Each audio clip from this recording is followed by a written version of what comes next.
Hi everyone, welcome back to my YouTube channel. Today's class is all about decoupage and we are going to do it on an old tin. So basically it's a recycling project as well.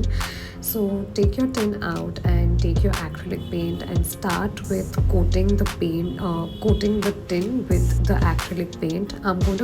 I'm using the same color for both sides of the tin.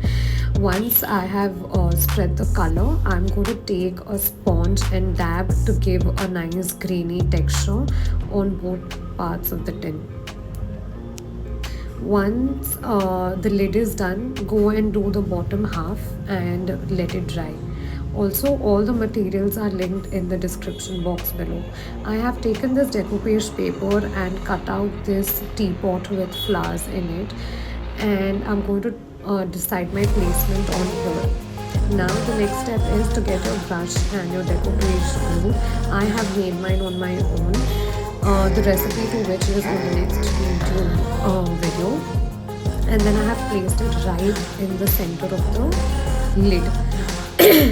Clear out all the air bubbles and paste it nicely. Once that is done, give it a few seconds to dry and then go over this decoupage cutout with some more Mod Podge decoupage glue or your DIY decoupage mixture and let it dry.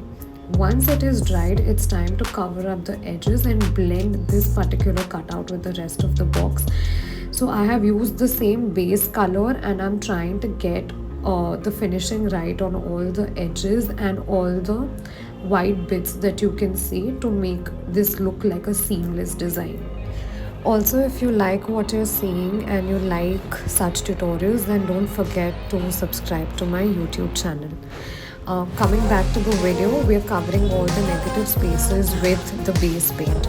Now we can end it here or give a few highlights around the edge of this in dark blue like I have. And once that is completely dry, take out your favorite varnish, matte or gloss, that is completely up to you, and then coat it with the varnish. Varnish also I have dabbed using a sponge. You can also use the spray varnish. The choice is yours and you're done.